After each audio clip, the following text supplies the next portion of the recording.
Kegiatan evaluasi pengaruh samaan gender tingkat Kota Gorontalo yang dilaksanakan oleh Dinas Pengendalian Penduduk, Keluarga Berencana, Pemberdayaan Perempuan dan Perlindungan Anak Kota Gorontalo berlangsung di Ballroom Magna Hotel.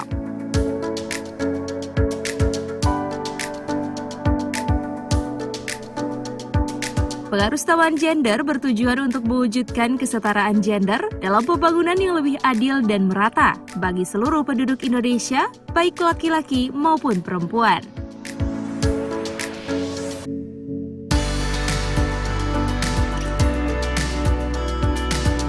Kesetaraan gender dapat dicapai dengan mengurangi kesenjangan antara penduduk laki-laki dan perempuan dalam mengakses dan mengontrol sumber daya, berpartisipasi dalam pengambilan keputusan dan proses pembangunan, serta mendapatkan manfaat dari kebijakan dan program pembangunan.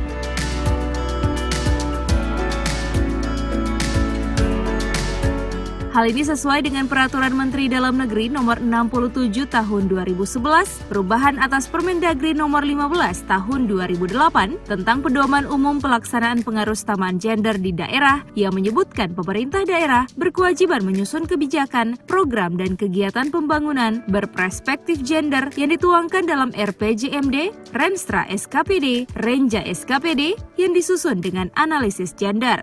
Dia apakah perempuan atau laki-laki, tapi dia punya kemampuan dan kompetensi sebelum jabatan itu, maka dia berhak untuk bisa menduduki jabatan tersebut.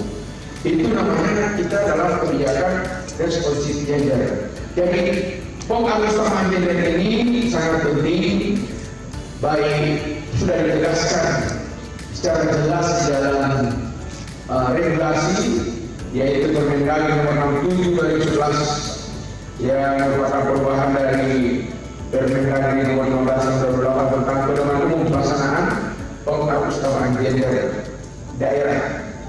Jadi Pemda berkewajiban untuk menyusun kebijakan dan program serta kegiatan pembangunan berperspektif gender, responsif gender, agar aktivitas secara gender yang tentunya dituangkan dalam dokumen perencanaan yang kita miliki seperti rencana pembangunan dan pembangunan daerah, rencana kerja pemerintah daerah, sampai kepada UA dan PDAS.